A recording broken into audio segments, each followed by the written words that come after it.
Ouais. ils ont fait leur service militaire, voilà, Ah oui, où voilà. ils ont appris à fumer, ils ont appris à picoler, ils ont coûté cher à l'État, et là, ils ont rigolé, ah, l'adjudant, tu te souviens, là, comment on le faisait gueuler, machin. Non, mais voilà, mais c'est ça, le service militaire des boomers, et ils voudraient remettre ce truc qui ne servait déjà à rien à leur époque, ils voudraient le remettre alors que ça coûtait une fortune, et que les militaires de carrière, vous n'avez aucun quasiment militaire de carrière qui va vous dire oui, il faut rétablir le service militaire. C'est fini les guerres de conscription. On n'est plus en 1914, bordel de merde. Donc faut arrêter avec ces idées de boomers. C'est les mêmes qui veulent envoyer l'armée dans les banlieues. C'est les mêmes qui vont glorifier l'armée alors qu'ils n'ont connu que le service militaire, qui était l'équivalent des bidas en folie, là, les films des Charlots. Non mais faut arrêter. Ce sont des conneries. Mais les gens qui vous disent qu'il faut rétablir le service militaire, ils racontent n'importe quoi. Demandez l'avis aux principaux intéressés. Demandez l'avis à des militaires de carrière. Et il n'y en a pas un qui vous dira, sans pouffer de rire, mais non, mais surtout pas. Parce qu'ils estiment que ça va être la garderie. Ils imaginent qu'on va envoyer des Noirs et des Arabes, des racailles de banlieue, qu'on va leur faire chanter la Marseillaise et puis faire le lever du drapeau. Et puis que là, ils vont rentrer dans le rang. Mais c'est n'importe quoi. Faut être complètement déconnecté, complètement hors sol. Ça, c'est du boomer qui regardait le CI derrière sa télé, là. Il dit, ça leur fera du bien, une bonne guerre, voilà.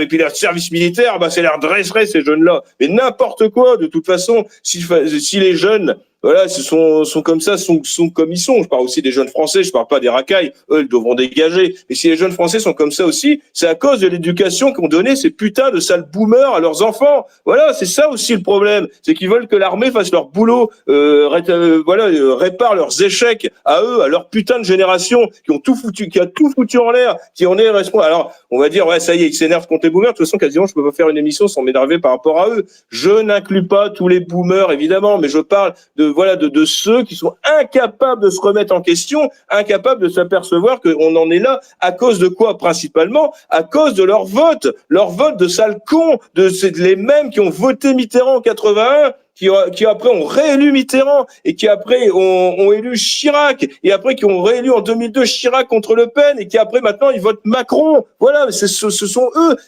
C'est progressif, c'est-à-dire que le boomer, le jeune le jeune gauchiste qui a voté Mitterrand en 81, ça devient le vieux connard qui vote à 75% des plus de 65 ans. Voilà, la grosse merde qu'a voté Mitterrand en 81, c'est celui aussi qui vote pour Emmanuel Macron en 2022 à 75%, les plus de 65 ans, faut le redire sans arrêt. Mais voilà, c'est à cause d'eux. Il y aurait pas eu eux, il y aurait pas eu les boomers. Macron n'était même pas au deuxième tour. Même pas au deuxième tour s'il n'y avait pas eu les boomers. C'est quand même incroyable.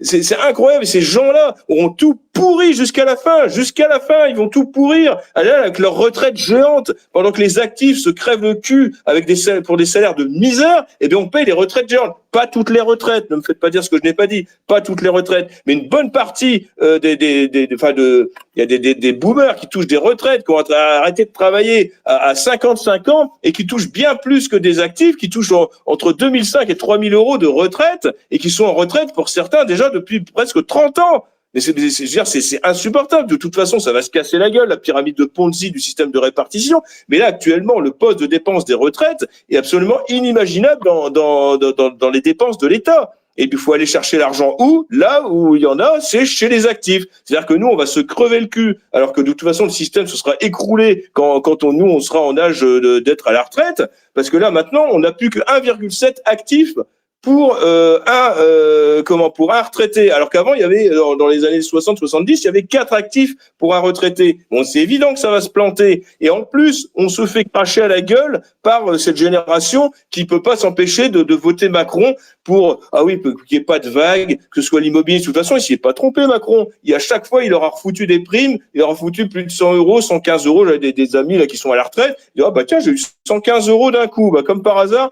C'était l'année dernière, avant les législatives. Mais évidemment, il flatte son électorat, parce que ça, c'est un électorat puissant qui va être de plus en plus puissant, puisque de toute façon, on est une population vieillissante. Donc voilà, c'était ma saillie, ma tirade anti-boomer, mais il faut le dire, il faut le répéter, il faut le marteler. Alors évidemment, il y a une minorité de boomers qui sont lucides, qui votent pour la droite nationale et qui sont conscients de tout ça. Mais il faut bien se dire qu'il y a un problème. On dit oui, faut pas diviser les générations. Mais il est certain, je dirais la même chose si 75% des jeunes votaient Mélenchon ou votaient Macron. Je dirais exactement, je dis un problème avec la jeunesse. Bah là, il y a 75% des boomers qui votent pour Macron, et bien il y a un problème avec cette putain de génération.